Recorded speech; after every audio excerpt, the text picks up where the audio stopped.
creating my own United States versus China scenario. If you guys haven't seen my United States versus Russia video, then you should go watch that first, because this is sort of like the same thing, but instead it's just China versus the US. I don't know what that means.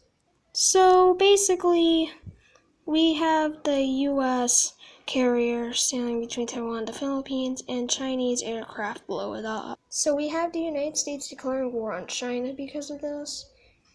Also, the reason why the US is red is because the US is the aggressor, because they were the ones who declared war on China. So the attacker is red and the defender is blue. So anyway, let's begin. China starts to ask some of their neighbors if they would be interested to join the war with them. Both Mongolia and North Korea are interested in joining in on China's side. South Korea then joins in on the American side, since North Korea is joining in on China's side. And Japan will also join in on the US side. So North Korea continues its push into South Korea and quickly takes Seoul. Japan and the US are helping South Korea, but since China is very close to North Korea, because they share a border, China's troops will arrive way quicker, so they just continue steamrolling South Korea. They continue to be pushed back eventually, but eventually, when they are about to defeat South Korea, the US troops finally arrive and they start pushing back. Eventually, they take Pyongyang. Meanwhile, Canada, the United Kingdom, and France all join in on the US side, as they are some of the US's closest allies. The American forces continue to move up and continue invading North Korea. However, China continues sending troops and both sides start pushing each other back. Meanwhile, Pakistan joins in on China's side, since they and China have very good, decent relations. And with Pakistan joining the war, India joins the war against Pakistan.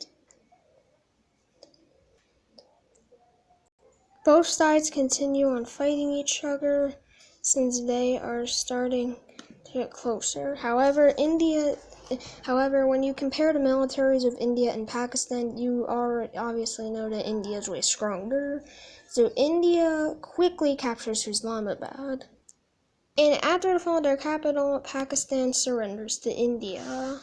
In the Middle East, Israel, since they have been a long-time ally of the US, they decide that they are going to join in on the US side. And with Israel joining the war, Palestine also joins in. Lebanon and Jordan go ahead and back up Palestine.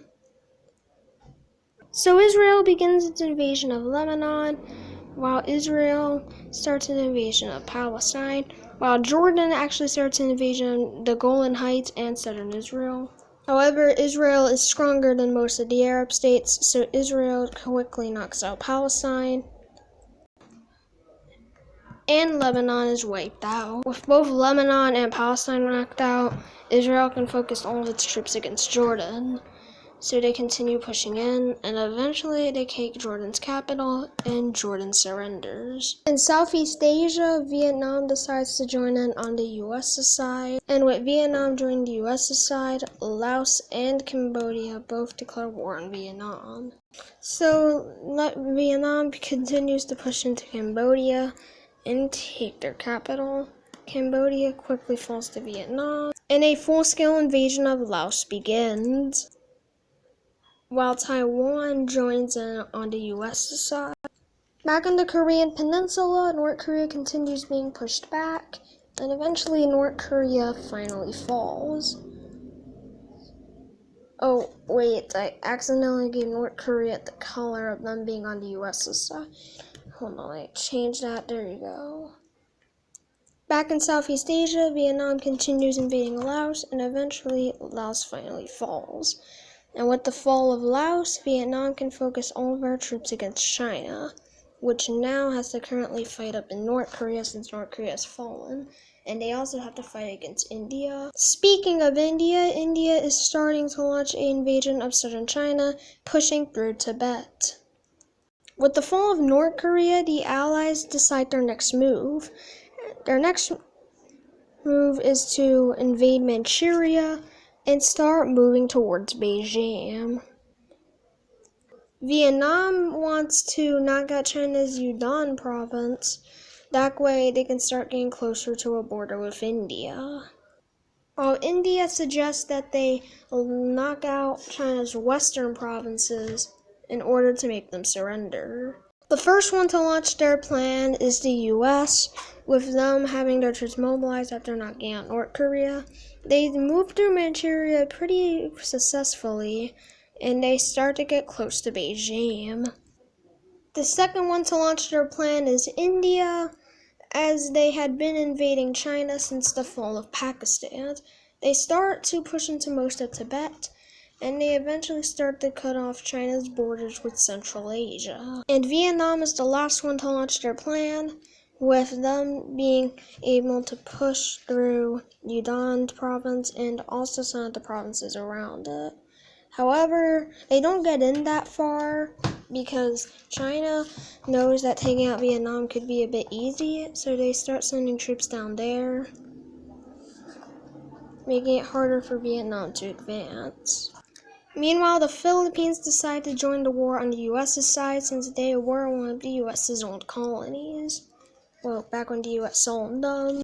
With the Philippines now in the war, they could easily just knock out this island right here and start fighting north. So they do just that. They launch a small military invasion on this island right here and essentially knock out the entire thing. After the fall of that island, they start an invasion of southern China. The U.S.'s final plan is to cut China off from its coast. For what they mean by that is take away all of China's coastlines, and eventually they could surrender.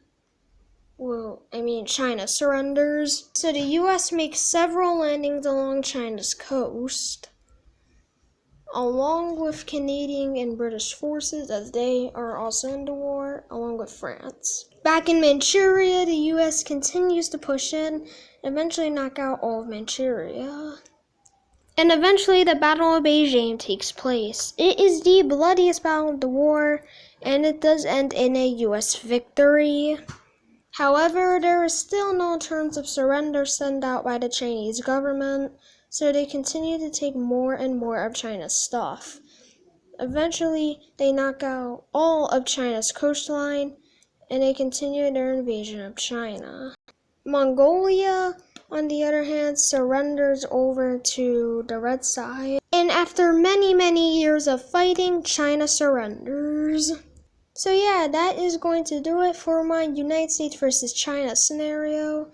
If you guys enjoyed this video, please leave a like on it. This video was really fun to make. So yeah, and also please go watch my United States versus Russia video if you haven't.